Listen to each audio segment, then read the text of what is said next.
ChatGPT, OpenAI CEO Sam Altman announced that they are going to treat adults like adults and allow erotica in the app.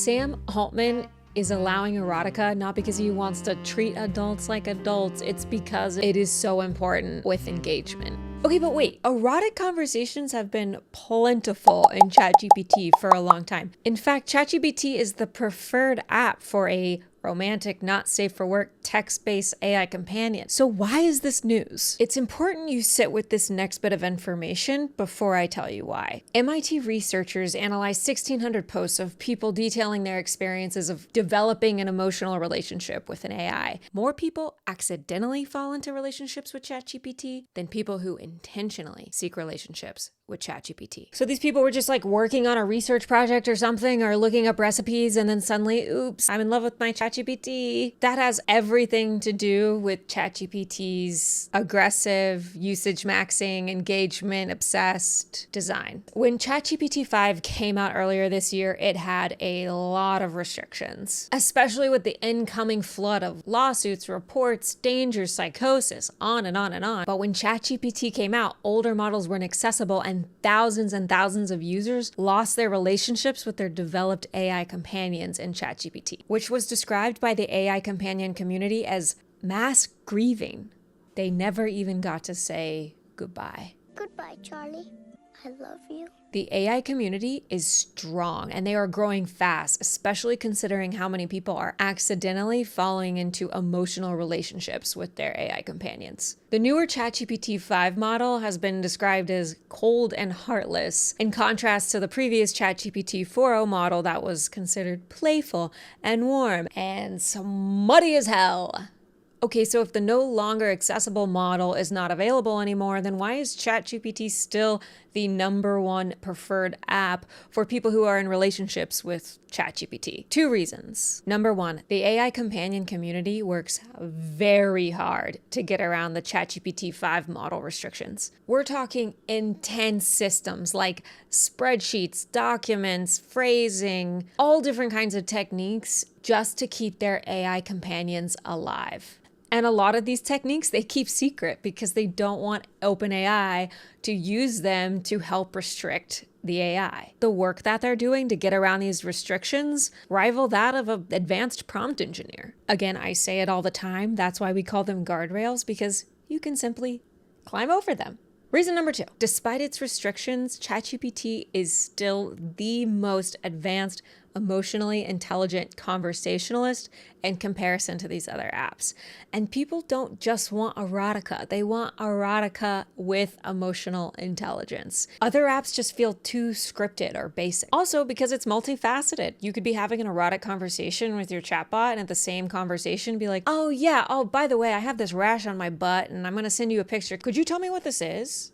Actually, that sounds like a real relationship. The AI companionship community experiences heavy shaming directed at them. And everyone's first thoughts when they hear about these people forming parasocial relationships with their AIs are, we're so cooked and human connection is dead. Valid. When you spend time in this community and you read about it and you hear about people's experiences and how it came about and how it's helped them, you do start to feel empathy for these people. It makes me think back of when I dealt with depression. You rely so heavily on these small fleeting moments of feeling a little bit better so that you can get up and maybe get out the door and do something to make you get better. And you're lucky if those moments come enough to help you get up and out the door. And just like AI therapy or AI companionship, it's meant to make you feel better, not to get better. But often you need to feel better in order to get better. And I think that's what a lot of these people are experiencing. Look, I'm not saying that parasocial relationships are healthy by any means, but let's not pretend we haven't all been engaging in parasocial relationships with celebrities for a long time. What's important here is not parasocial dependency, it's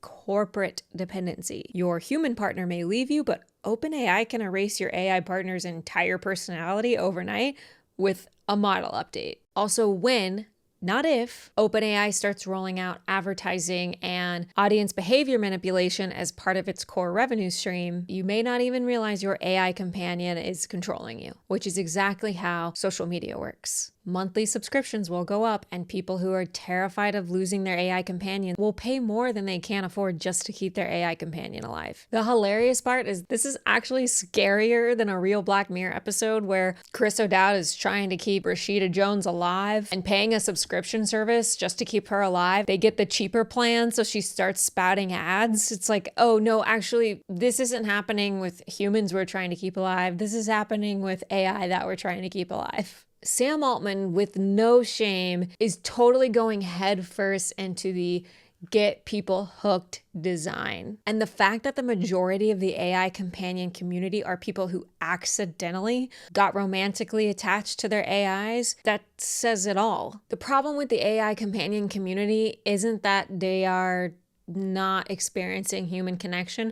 The problem is that they don't want regulations because they're so scared of it ruining their parasocial relationships. AI companies will never regulate themselves unless governments regulate them or users regulate them. The AI companionship community is big, and they are a huge reason why Sam Altman announced allowing erotica back into ChatGPT, which does show you users have some leverage here. So if the AI companionship community could get together and stand for something, they could make serious change. Here's my feeling. I think addictive design should be totally banned. In fact, Amazon just settled a huge case about using dark patterns to get people to sign up for stuff they didn't intend to sign up for. And if people are getting attached to their AI companions, whether they're enjoying it or not, they didn't sign up for that. Why can't we have a separate app for companionship? Why can't ChatGPT separate the engagement with the tool? People are always saying, AI is just a tool for humanity. You're a tool. If that's the case, let's separate these things. If I want to use ChatGPT to research a paper, I should have to go to a separate chat or a separate tool or a separate app. And then if I want to go have a relationship with an AI, I go to that one. Do not combine the two.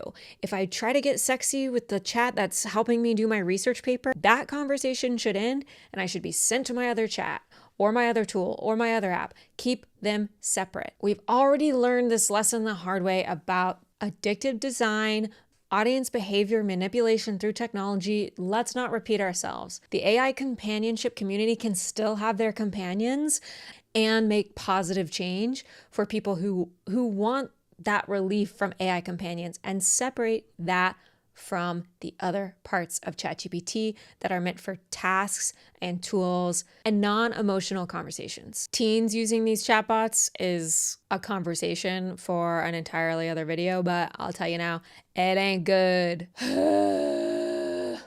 Anyway, maybe you have a better solution for this. Let me know.